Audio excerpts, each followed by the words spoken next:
Seattle Tech CEO David Walsh thought he'd close the chapter on fatherhood, until a chance visit to a public library changed everything.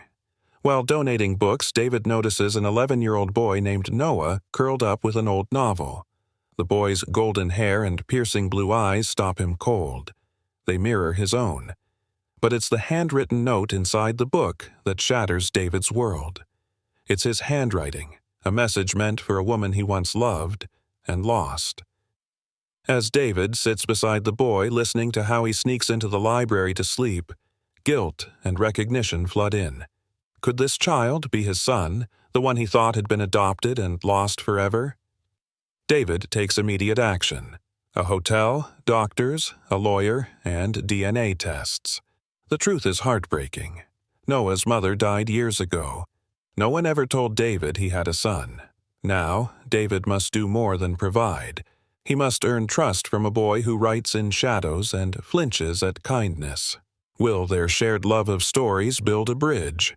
And when the world learns the truth, can a powerful CEO protect what matters most? A book, a child, and one forgotten note spark a reunion that could change both their lives.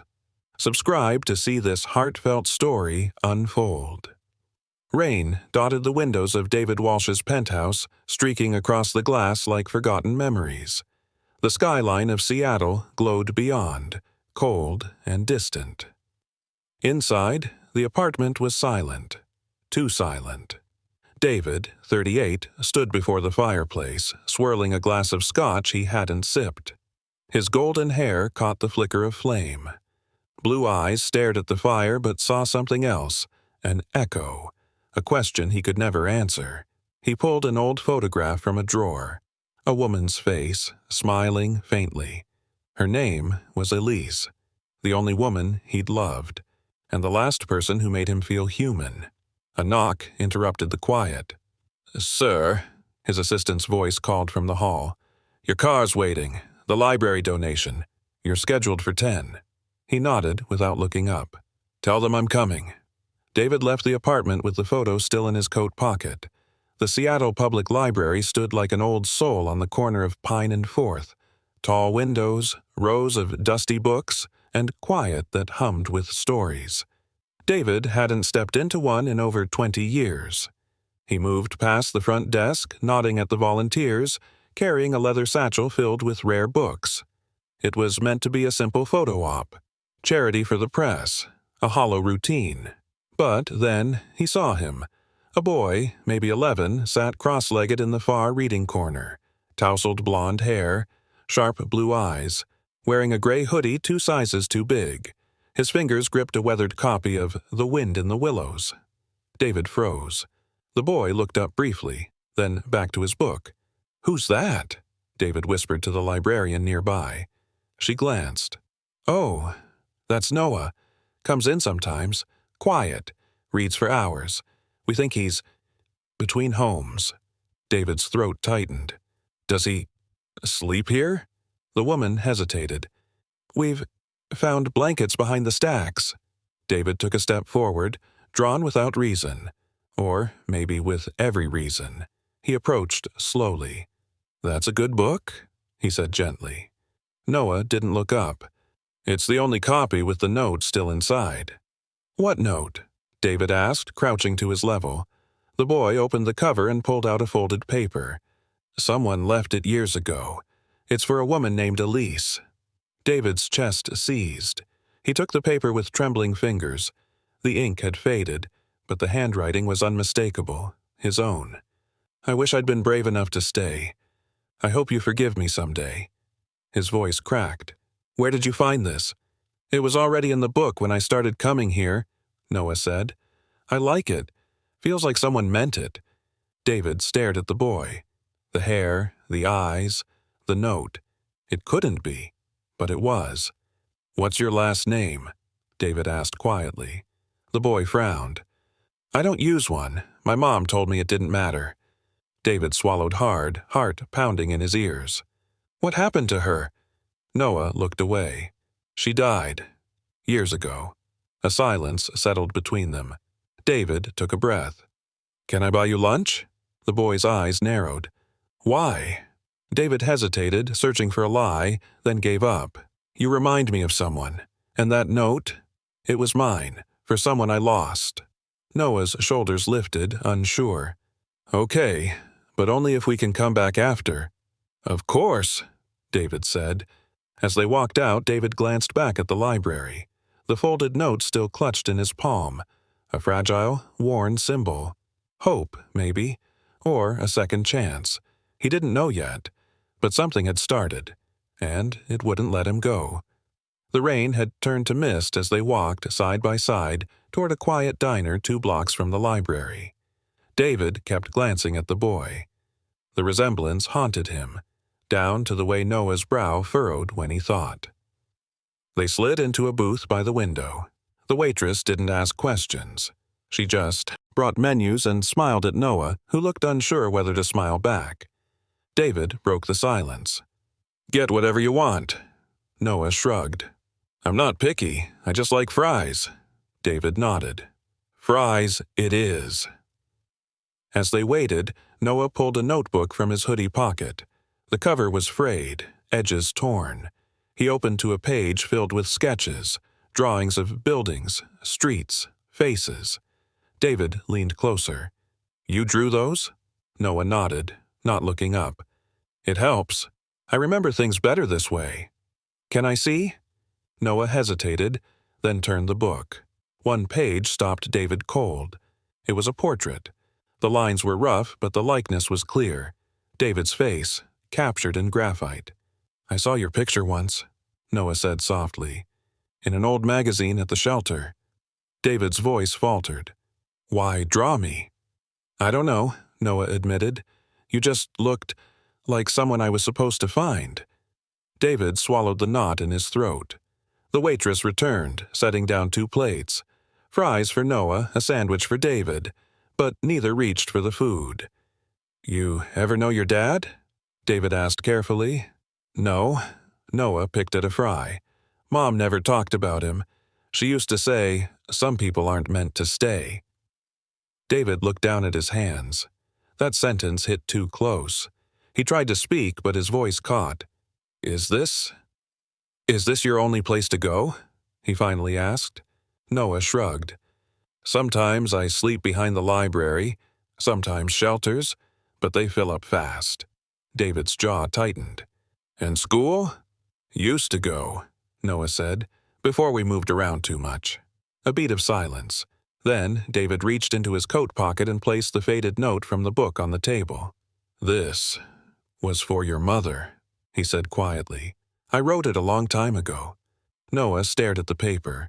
His fingers brushed the edge. You wrote this? I did, David said. Her name was Elise. I didn't know about you, Noah. The boy blinked. You knew my mom? I loved her, David said, his voice barely above a whisper. We were young and stupid. I thought she'd moved on. I didn't know about you. I would have come. Noah didn't speak. His hands clenched in his lap. I want to help, David said, but only if you'll let me. Help how? Noah's tone sharpened. A place to stay, a doctor, school, whatever you need. Noah shook his head. People always say that. Then they disappear. David leaned forward. I won't. Why now? Noah challenged. Because I look like you? David didn't blink. Because you're my son. Noah flinched. I'll prove it, David said gently. DNA, paperwork, whatever it takes. Noah looked out the window, raindrops racing down the glass. You don't even know me. Then let me try. Silence stretched again. Then Noah opened his sketchbook and tore out the drawing of David. He slid it across the table. Keep it, he said. So if you disappear, I won't forget what you looked like. David's hand hovered over the paper, trembling. He folded it slowly, like something sacred. I'm not leaving again, Noah. The boy didn't answer, but he didn't walk away either. Outside, the rain stopped, and inside that booth, 2 lives, once separated by silence, took one fragile step closer. The city lights flickered outside the car window as David and Noah rode in silence. The boy clutched his backpack like it was armor. David glanced over, unsure how to bridge the gap between them. "You okay back there?" David asked, voice low. Noah nodded but didn't speak. His eyes stayed fixed on the passing street signs. The car pulled into the entrance of the West Elm Hotel. Clean, quiet, private. David stepped out first, handing the valet his keys. Inside the lobby, Noah's gaze darted around. Marble floors, tall ceilings. It all felt like too much. "You hungry again?" David offered. "They've got room service." "I just want to read," Noah mumbled. David led him to the suite. 2 bedrooms, soft lighting, fresh linens. He didn't want to overwhelm him, but Noah froze at the door. "I don't have to stay if it's weird," Noah said, backing up a step. David knelt beside him. "It's not weird. You're safe here. You don't owe me anything." After a long pause, Noah finally stepped in. His hand lingered on the doorframe like he was testing if it would disappear. David handed him a tablet. "For books. You said you like to write." Noah took it with care. "Yeah, stories help me sleep." A moment passed. Then he added, "Thanks, I guess." David smiled faintly. "Guess is good enough." While Noah settled in, David made 2 calls, one to a private pediatrician and one to his lawyer. He needed answers. The next morning, Noah sat cross-legged on the hotel floor, scribbling in a notebook. David watched from the kitchenette, holding 2 mugs of cocoa. "Thought you might like this," he said, offering one. Noah looked up. "Is it coffee?" "Hot chocolate," David said with a grin. "We'll work our way up to coffee." Noah took a sip and shrugged. "Kinda sweet." David leaned on the counter. "I had the handwriting analyzed last night, the note you found. They confirmed it's mine." Noah didn't react. "I also spoke with a lawyer," David continued. "We're running a DNA test, just to be sure." Now, Noah looked at him. "You think I'm lying?" David shook his head. "I think we both need to be certain. For legal reasons, and for peace of mind." Noah stared down at his mug. Mom never lied. She just didn't say much. David's expression softened. "Can you tell me about her?" Noah hesitated, then opened his notebook and turned it around. A pencil sketch of a woman. Gentle eyes, wind-blown hair. Elise. "She used to sing when she cooked," Noah said. "Even when we had nothing, she smiled like we had everything." David ran a hand over his mouth. "She loved words. That's how we met. Writing class." "Why'd you leave?" Noah asked quietly. David didn't answer right away. "I thought I was helping her by walking away. I didn't know she was pregnant." Noah didn't speak. The silence felt heavier than before. David reached for the drawing. "May I keep this?" Noah nodded slowly. "It's just a sketch." "It's more than that," David said. "It's her. It's you." That night, after Noah had fallen asleep with the tablet glowing beside him, David stepped into the hallway. His lawyer's voice came through the phone, calm but firm. "We found something," she said. "Elise never filed for support. She registered Noah under her maiden name. The adoption records? There aren't any. Noah was never adopted." David closed his eyes. "She hid him to protect me." "Or to protect herself," the lawyer said. "From your world." David stared out the window. The boy's drawing of Elise now folded in his pocket. A symbol of a life he never got to live.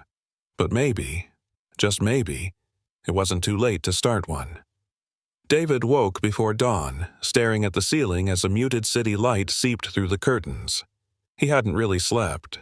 The boy in the next room, the one who might be his son, had turned everything upside down. He stepped into the living area of the hotel suite. Noah was curled up in a blanket on the couch, tablet still glowing faintly, sketchbook resting on his chest. A half-drawn page showed the 2 of them standing in front of the library. David stood there, silent. A wave of emotion tightened his chest. Noah stirred. "You always watch people sleep?" he mumbled, eyes half open. David smiled. "Only people who draw better than me." Noah sat up slowly. I couldn't sleep. Me either. David walked to the kitchenette and started pouring cereal.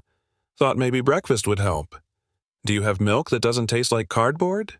David laughed. Almond or oat? Noah blinked. That's not even milk. They sat at the small table, the silence lighter than before. I talked to someone, David said. A private doctor. She can run the DNA test today. She'll come here. Noah didn't flinch. Okay. You sure? The boy nodded, spoon scraping the bowl. If it means I get answers, I'm fine with it. David studied him. You're braver than most adults I know. Noah shrugged. I had to be. No one else was going to be. David's throat caught. I'm sorry I wasn't there. Noah looked down. You didn't know. But his voice had softened. A few hours later, a gentle knock sounded at the suite door. The doctor arrived with a soft smile and calm presence. She swabbed both of them in quiet efficiency. Noah barely reacted. Is that it? All done, she said, bagging the samples. Results in 2 days. After she left, Noah leaned against the window. You think I'll match? David came beside him. I already see it. But yeah, I believe you're mine. Noah said nothing, but his hand went to his pocket, gripping something. David noticed. What's that? Noah hesitated, then pulled out a tiny object. A silver button, worn with a faint sunburst design. It came off her coat, he said. I kept it. That's all I have of her now. David reached gently. Can I see it? Noah handed it over, slowly. David turned it in his palm. His mind flashed back. Elise in a faded peacoat standing at the ferry dock, wind whipping her hair. That same button had gleamed under gray skies. He handed it back carefully. She'd be proud of you. Noah didn't respond, but his eyes shimmered. Later that night, after room service and a chess match that ended in David's quiet defeat, Noah unzipped his backpack and pulled out a folded paper. I wrote something, he said. Can I read it to you? David nodded, setting down his fork. Noah cleared his throat. It's a story about a fox and a man. The man leaves the forest and the fox thinks he's been abandoned. But then the man comes back with seeds and builds a garden so the fox never goes hungry again. He paused, looking up. David swallowed. That's beautiful. Noah stared at the page. I don't know how it ends yet. I'm still figuring it out. David leaned in. Maybe we figure it out together. The boy gave a faint smile. Maybe. As the city buzzed outside, David folded the silver button story into his heart, a symbol of the past. And maybe, just maybe, the beginning of a new ending neither of them had ever expected. The next morning, David sat at the hotel desk, fingers tapping anxiously beside his phone. The DNA results wouldn't arrive for another day, but he couldn't wait to act. He opened his laptop and pulled up a list of private schools in the city, then paused. Noah wasn't ready for uniforms and hallways. Not yet. Instead, he searched.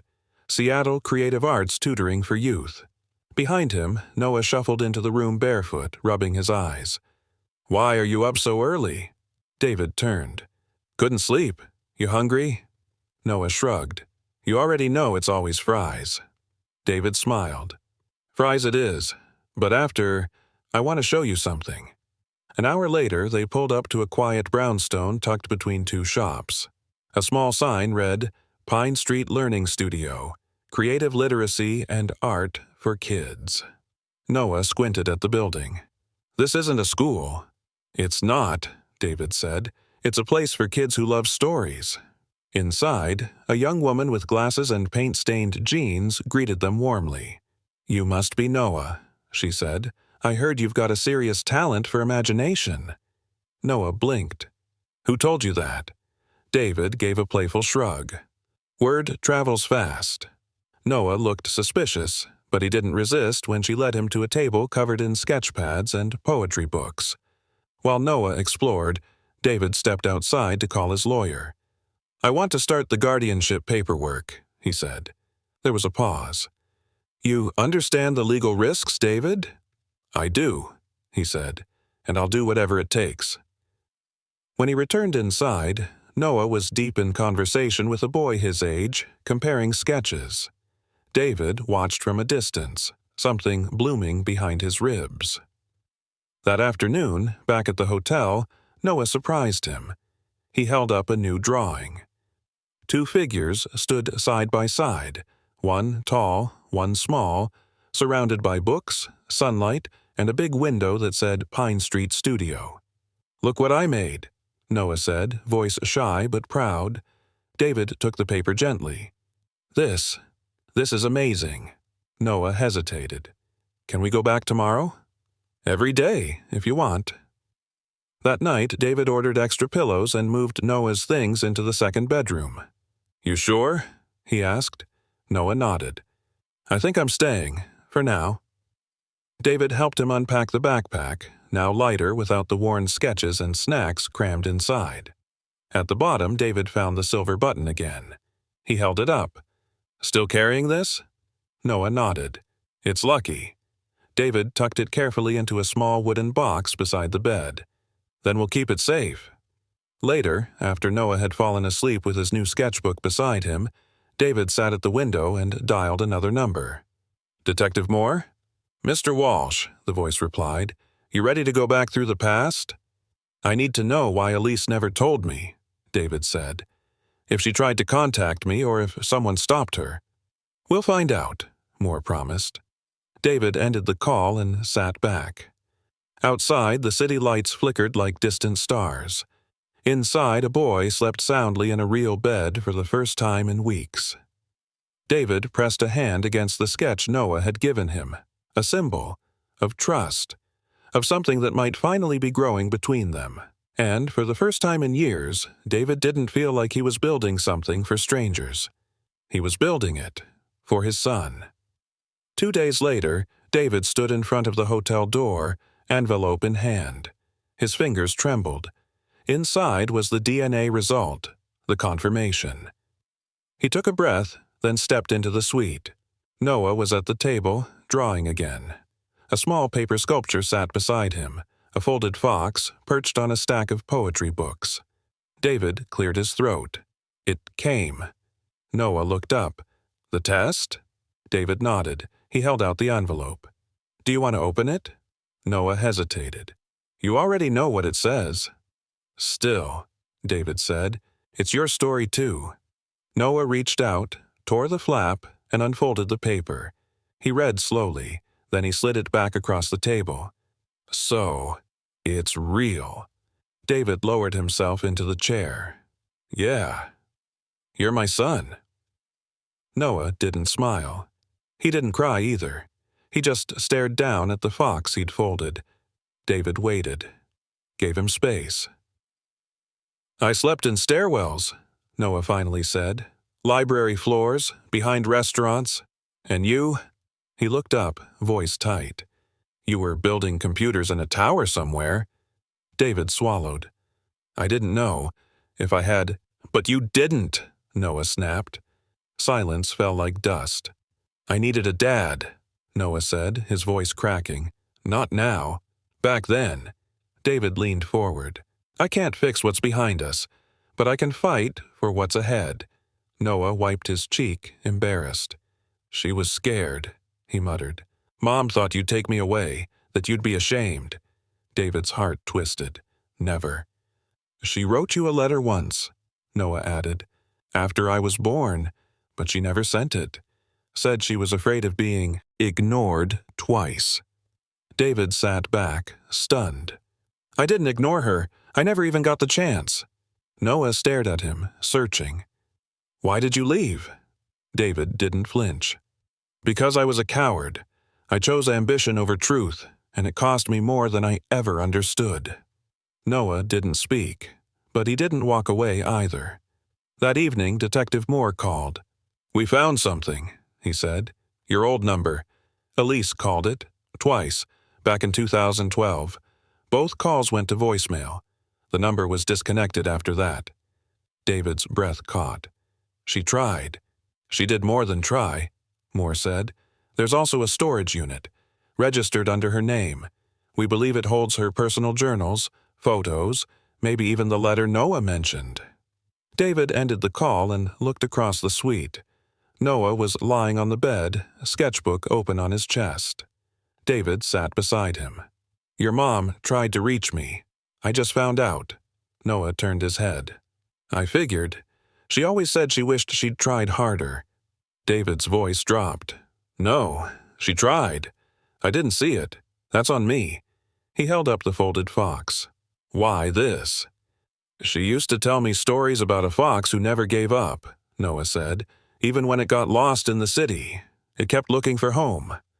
David's eyes misted. He placed the paper fox gently on the nightstand. "Then let's not get lost again." The next day, they drove to the storage unit. Inside, it was quiet. Dust floated in the light from a single overhead bulb. David opened a box. Inside, photos of Elise holding a baby, journals, and, near the bottom, a sealed letter addressed to D. Walsh. Noah stood beside him. "She wrote it." David opened it with shaking hands. Elise's handwriting flowed across the page. "If you ever read this, it means I was wrong about you. And I hope Noah's found you. He's everything I never was brave enough to ask for. Love him the way I couldn't let you." David folded the letter slowly, pressing it to his chest. And Noah reached for his hand. Not a word. Just the grip, firm, forgiving. In that dusty room, among the pieces of the past, something new took root. Trust, shaped like a fox, and sealed in a letter that had waited far too long. The apartment was quiet again, but this time it wasn't empty. Noah sat cross-legged on the floor of David's new guest room, flipping through his mother's journal. His fingers paused on each page like they were touching memories. David stood in the hallway, watching with cautious respect. In his hand was Elise's letter, creased from being read too many times already. "Did she ever talk about me in there?" David asked gently. Noah looked up. "Yeah, she didn't hate you. She was just scared." David walked in slowly and sat across from him. "So am I." Noah raised an eyebrow.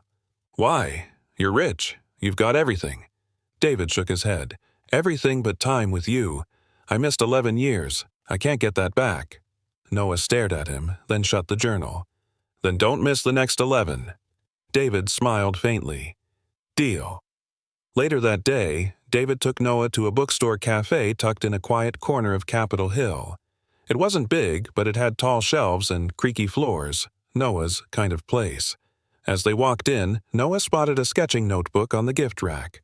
"Can I?" he asked. David nodded. "Pick the best one." Noah flipped through a few, then chose a plain black one with gold stitching down the spine. "This one feels like it could hold a secret," he said. David paid, then ordered 2 hot chocolates. They sat near the back window, steam rising from their mugs. "You want to go back to Pine Street tomorrow?" David asked. "Yeah." They gave me a story prompt. "Tell a story that only you can tell."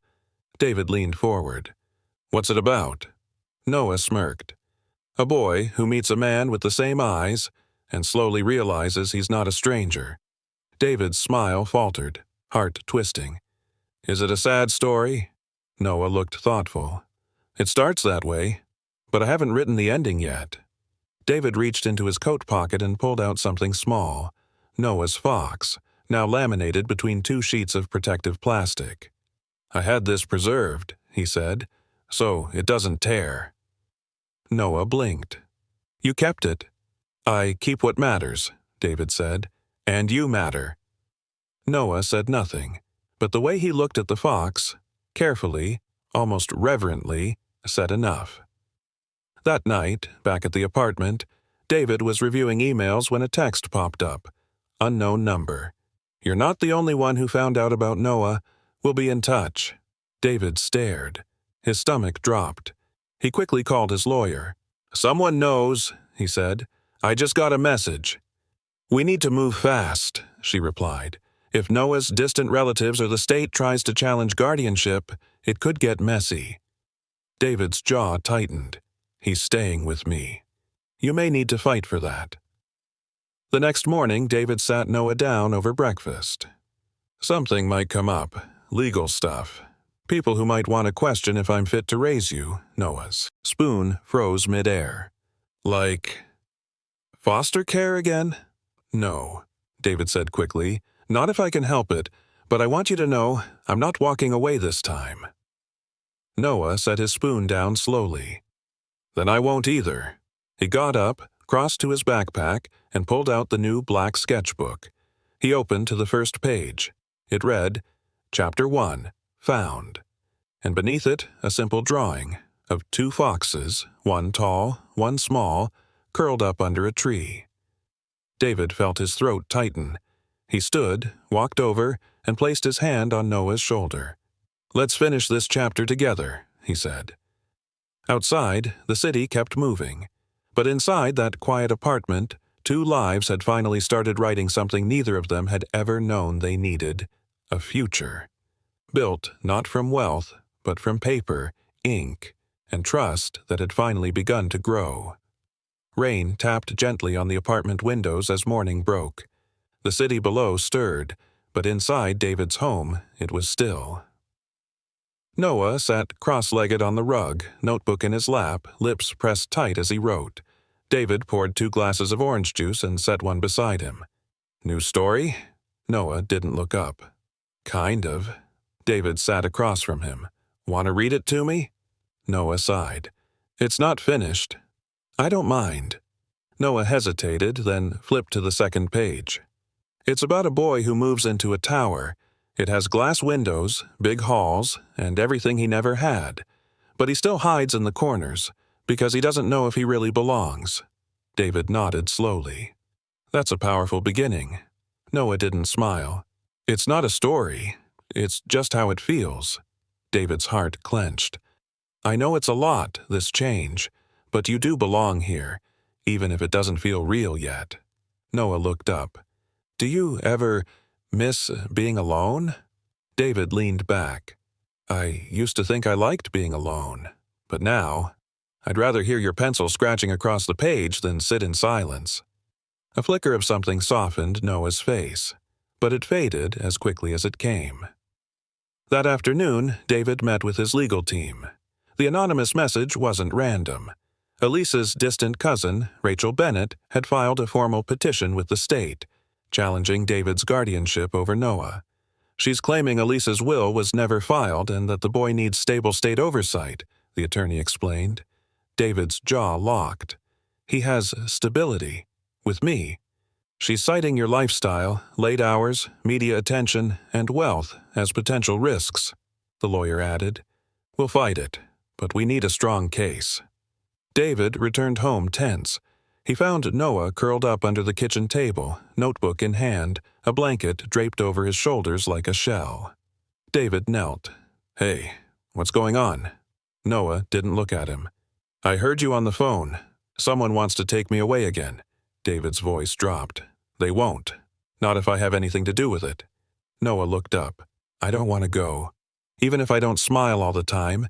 Even if I don't like fancy things. David reached for him. You don't have to smile. Or pretend. You just have to stay honest with me. Noah wiped his nose on his sleeve. If they ask me who I want to live with, can I say you? David's voice cracked. You can. And I'll fight for you to stay. Every step. That night, Noah left a drawing on David's nightstand. It was simple. A boy standing between 2 arrows, one pointing toward a broken house, the other toward a tall building. In the boy's hand was a book, and written in bold pencil letters, Home is where my story gets to grow. David tucked the picture inside his journal, a symbol of trust, a message louder than any court brief. The next morning, David made waffles, burned the first batch. Noah laughed for the first time in days. Later, as they left for the studio, David turned to him. We're not just building a case, Noah. We're building a life. Noah nodded, quietly placing the fox he'd remade into David's coat pocket. Take this with you, he said. For luck. David held it, feeling the folded edges. No, not luck. He looked at his son. Proof. And in that moment, no court ruling, no stranger's challenge, no storm outside their windows could shake the bond that was finally beginning to hold. Sunlight spilled through the tall windows of David's apartment, casting long shadows across the hardwood floor. Noah sat in his new room, now fully his, surrounded by stacks of books, a small desk, and a corkboard pinned with sketches, each signed N.W. W. David knocked gently before stepping inside. "Hey," he said, holding up a bag. "I might have overdone it." Noah turned, raising an eyebrow. "What is that?" "Books," David grinned. "And not just any books, ones with blank pages, for writing." Noah opened the bag and laughed. "You got like 10 journals." 11, David corrected. "One for each year I missed." Noah looked at him, the smile slipping into something softer. "You're really trying, huh?" David sat on the edge of the bed. "I'm not trying. I'm staying." They sat in silence, for a moment until Noah opened one of the journals. "Can I keep one for something personal?" "Every single one," David said. "They're yours." That night, after dinner, David took Noah on a walk through his office building, just the lobby. "This place used to be my whole world," David said, "but it always felt quiet, like something was missing." Noah glanced around. "Still, feels too shiny." David laughed. "Yeah, you'd be surprised how little this matters without someone to come home to." Back at the apartment, David unveiled a surprise. He'd converted the guest room into a personalized space. On the wall, a floating bookshelf shaped like a fox. Noah's eyes widened. "You made this?" "I had someone build it, but the idea, that was all you." Noah stepped forward, tracing the curved wooden tail. "It's perfect." He turned. "Can I show you something?" David nodded. Noah pulled out one of his blank journals. Inside, on the first page, was a drawing. A boy holding a lantern, walking through a dark tunnel. Behind him, the shadow of a man. Ahead, the faint outline of a home. David stared. "What's the story?" Noah shrugged. "Haven't written it yet, but I know how it feels." David reached out slowly. "Can I be part of it?" Noah nodded. "Only if you help build the house at the end." The next morning, they walked into the Pine Street studio together. The receptionist smiled as Noah entered like he belonged. While Noah worked with his writing group, David stepped aside and took a call. The lawyer's voice was brisk. "Court hearing is scheduled in 5 days." David exhaled. "Tell me what I need to do." "Show the judge not just that you want him, but that you're already showing up like a father. Letters from educators, a home evaluation, proof of care." David hung up, pulled out his phone, and opened his calendar. Every meeting, every call, he began to cancel or shift. When Noah returned from his session, David looked up from his laptop. "How about we pick up that laptop you've been sketching?" Noah blinked. "Really? You said you wanted to write, right?" "Yeah, but..." Noah hesitated. "I don't need expensive stuff." David knelt. "It's not about expensive. It's about tools that help you build what matters." Noah nodded slowly. Then, "Okay."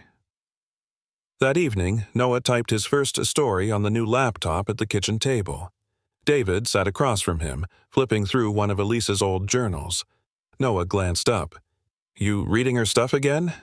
"Feels like I'm getting to know her again," David said. "She used to hum when she cooked," Noah offered. "Off-key, but she did it anyway." David smiled. "Sounds familiar. I hum when I burn toast." Noah chuckled, just once, but it echoed. As night fell, David pinned the fox drawing, now framed, on the apartment wall beside Noah's desk. A symbol of hope, of persistence, and a reminder that even tunnels, no matter how long, lead somewhere worth reaching. It had been nearly a week since Noah moved in, but some habits were harder to shake. David found him one morning curled up behind the couch, writing in his journal by flashlight. "You okay?" David asked softly, crouching down. Noah looked up, startled. "Yeah, just needed quiet." "There's a whole desk in your room, buddy." Noah hesitated. I know, I used to write like this when we didn't have lights. It feels normal. David sat beside him. You don't have to hide anymore. Noah hugged the journal to his chest. It's not hiding, it's just safer down here. David placed a hand gently on the floor. Then I'll stay right here with you until it doesn't feel that way anymore. Noah didn't answer, but he didn't ask him to leave either. Later that day, David offered to take him shopping. New clothes, school supplies, whatever he wanted. But Noah shook his head. I don't want more stuff. When you have a lot, people expect you to smile all the time. I'm not good at pretending. David nodded slowly. Then we'll only get what feels like you. At the store, Noah picked out one item, a soft blue hoodie. Not fancy, not expensive, but his. Back home, David caught him staring at it for a long time before carefully hanging it in the closet. The next evening, David was late returning from a short meeting. When he walked in, he found Noah sitting at the kitchen table, arms crossed. You said you'd be home before dinner. David dropped his keys, eyes apologetic. I know. I'm sorry.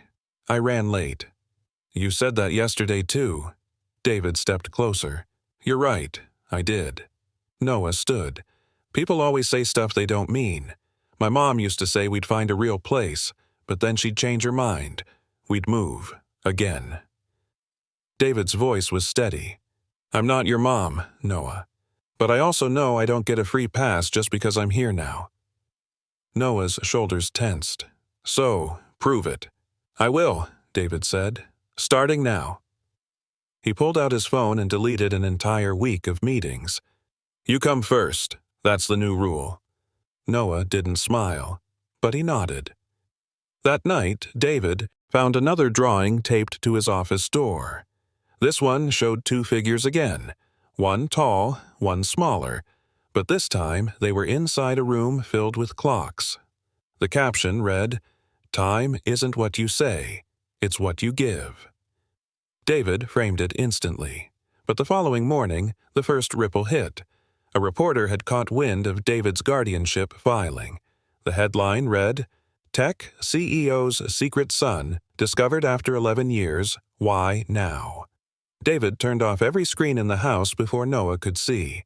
But Noah was already at the table, holding a newspaper someone had slipped under the door. He looked up. Is this why people are whispering outside the studio? David froze. Noah? They think I'm your secret. Like I'm some mistake. David sat beside him. You're not a secret. You're the best truth I've ever found. Noah stared at the paper. They'll ask questions. People will stare. What if I mess up? David placed a hand over his. Let them look. Let them wonder. You're not a headline. You're a writer. Tell your story. Noah blinked fast, then whispered, You really think people will care? David squeezed his hand. They already do. That night, Noah wrote in his journal, curled up in the middle of the couch. No flashlight, no hiding. And for the first time he left the page open when he fell asleep. David passed by, glanced at the words, and smiled. It read, I still don't trust the light, but maybe I trust him. A line more powerful than anything David had ever spoken, because healing doesn't start loud. It begins in silence and slowly grows toward the sun. The court hearing was only 2 days away. David could feel the pressure building like a storm behind his ribs. Noah, on the other hand, seemed quieter than usual, more focused, but also more guarded. He spent long hours at the desk in his room, writing, sketching, crossing things out. That evening, David knocked gently. Can I come in? Noah didn't turn. Sure. David stepped inside, noticing torn paper in the wastebasket. Everything okay? Noah shrugged. They said I could submit something for the guardianship hearing, a personal letter, but I don't know what to write. David sat on the edge of the bed. Just tell the truth. Noah looked over. That's the hard part. David waited. After a pause, Noah asked, You ever lie to protect someone? David nodded. I lied to myself, for years, pretended I didn't need family. Told myself I was better off alone, but that wasn't protection. That was fear. Noah turned back to the desk. Mom used to say stories were just truth with shoes on. David chuckled. She was smarter than both of us. Noah smiled faintly.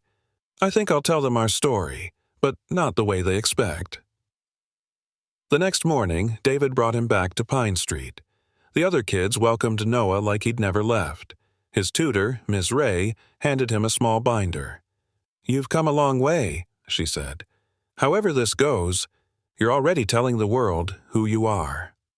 Later, back at home, David found Noah printing something on the new laptop. A few minutes later, he walked out with a thin folder. This is it, he said, for the judge. David reached for it, but Noah held on a second longer. You can read it after the hearing. I want it to be mine until then. David respected that. Deal. That night, as they sat on the couch with grilled cheese and tomato soup, Noah suddenly asked, Did I make your life harder? David put his bowl down. No, you made it real. Noah nodded. Okay, just making sure. They watched the rain blur the city lights. The next day, David surprised Noah with something new. A small wood chest, handcrafted, no lock. What's this? Noah asked. A story box, David said. For your drawings, your letters, your foxes. The ones you want to keep safe. Noah opened it, ran his fingers over the velvet lining. He walked to his room and returned with one folded paper, the first fox, now slightly creased, still precious. I want this to go first, he said. David helped place it inside. I think Mom would have liked this box, Noah added softly. She would have loved it, David replied, and she would have been proud of your letter. Noah stared out the window. Do you think the judge will listen? I do, David said, because your words come from the only place that matters, your heart. The next morning, Noah was up early, dressed in the soft blue hoodie he'd picked himself. David handed him a small envelope. What's this? A letter, from me, for the court. I figured if you're brave enough to share your voice, I should be too. Noah tucked it beside his own. At the courthouse steps, David reached for his hand. Whatever happens in there, I know, Noah said, gripping tighter. You're not going anywhere. Inside, they passed through security, down quiet halls. Noah glanced up. Think they'll ask me to talk? Probably, David said. But remember, you're not alone. I'm here. Every word. As the doors to the hearing room opened, Noah straightened, his shoulders, folder in hand. The judge waited, papers in front of her, gavel resting still. Noah walked forward without hesitation, because this was more than a courtroom.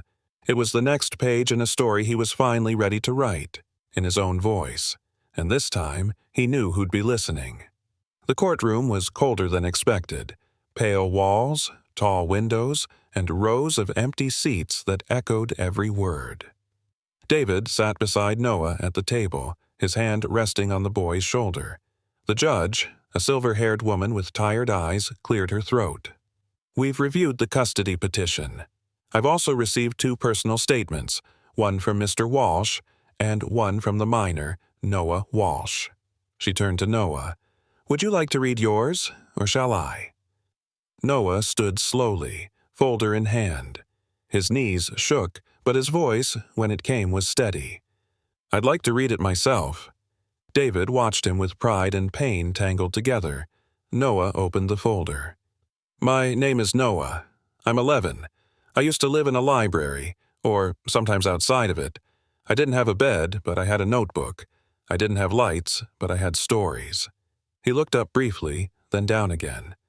I met David Walsh when he saw me reading a book with his note inside. I didn't know it then, but he's my dad. We did a DNA test, it matched. But this story isn't about science, it's about time. The judge tilted her head. For years, I didn't know who I came from. I just knew how to survive. Now, I know someone wants me. Not because he has to, because he chooses to. Noah took a breath. I don't need fancy things. I just need someone who doesn't forget I exist when the meetings pile up. He's learning that. I'm learning to trust it. He pulled out a small folded paper, another fox. "This is my symbol. I make one every time I feel safe enough to stay. I haven't had to leave in a while." He placed the fox on the judge's desk. Then he sat. Silence lingered until David was asked to speak. He stood, letter in hand, but didn't read from it. "I could quote lines about success or responsibility," David began, "but none of them matter, because nothing I've ever built, not a company, not a legacy, comes close to what I've found in that boy." He looked at Noah. "He is not my project. He is my son." The judge nodded, scribbling a note. Then Rachel Bennett, the distant cousin, stood to speak. "I only wanted to make sure he wasn't being used," she said sharply. "There's a media frenzy outside. People are whispering his name. That's not safety." David turned toward her. "I agree, which is why I've pulled out of 3 public panels, canceled every personal media event, because this boy, he's not a headline, he's my priority." Rachel sat down slowly. The judge looked from Noah to David. "You've both made compelling cases.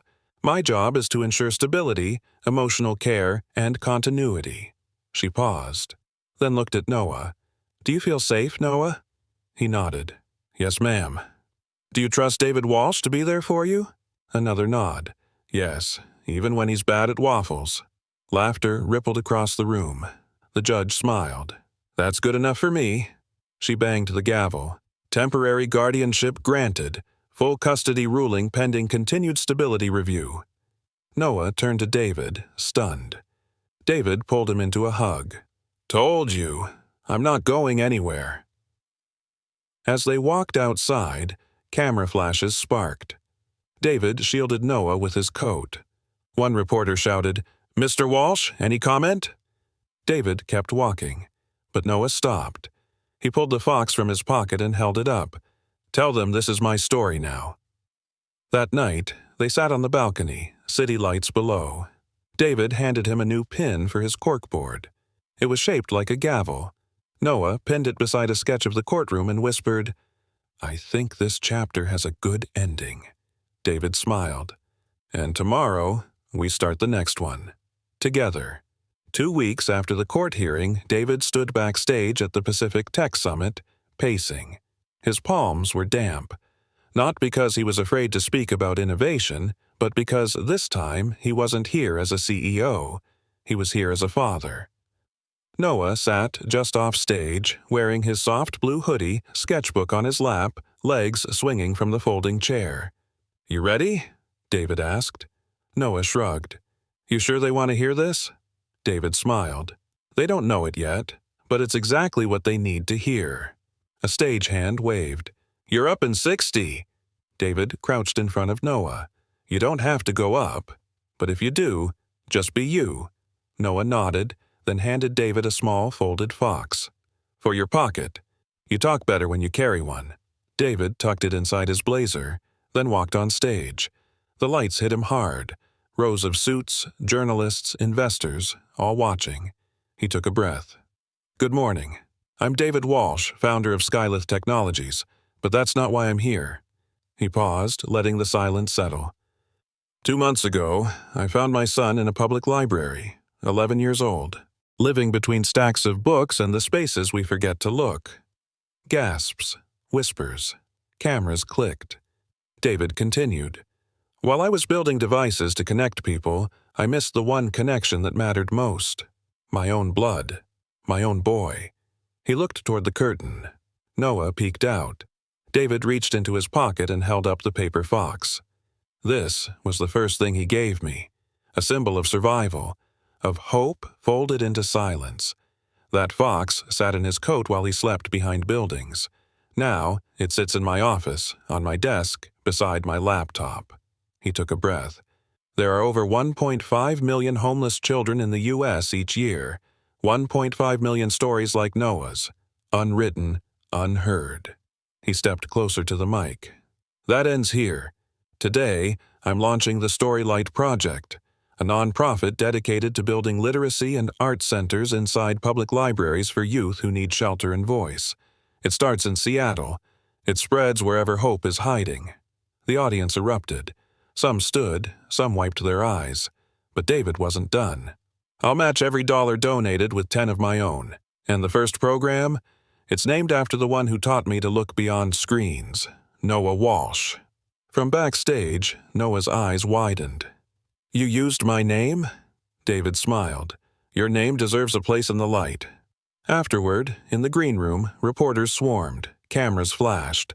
Noah looked overwhelmed. David stepped between them. Give us space. He's not a soundbite. He's a person. One reporter called out, Noah, what would you say to kids like you? Noah paused, then stepped forward, voice quiet but firm. Every story matters, even the ones that start in the dark. The next morning, the headlines read, CEO opens heart, not just wallet. A boy's story sparks movement. Back home, David made pancakes, burnt the edges. Again. Noah held up his plate. You're better at speeches than breakfast. David laughed. I'll take that as progress. Noah pinned a new drawing on the corkboard, a library with light pouring through the windows. 2 figures on the steps, one holding a paper fox. He turned. I think I finally know how the story ends. David raised an eyebrow. Yeah? Noah grinned. Not ends. Begins again. Just with light this time. And for the first time, neither of them flinched at the brightness. Because what once lived in the shadows now had a name, a home, and a voice, clear enough to change the world. The smell of cinnamon rolls filled the apartment as Noah walked barefoot into the kitchen, rubbing his eyes. David was already up, flour on his cheek, a crooked apron tied over his sweatshirt. Okay, Noah said, yawning. Who are you, and what did you do with my dad? David grinned. Trying something new. Thought it was time I finally baked without burning something. Noah peered into the oven. Well, they're not on fire yet, so that's a win. David pulled out a plate and set it down. You've got mail, by the way. Came this morning. Noah opened the envelope. It was from the Seattle Children's Literature Foundation. Inside, a certificate. Congratulations.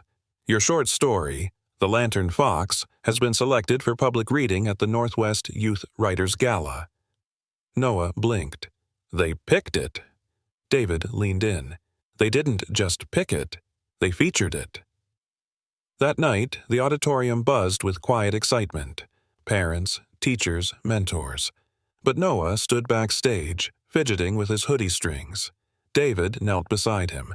You don't have to be perfect. Just be honest. That's what makes your words matter. Noah looked up. Will you be there? David squeezed his shoulder. Front row. Every time. When Noah stepped onto the stage, the lights were bright but not blinding.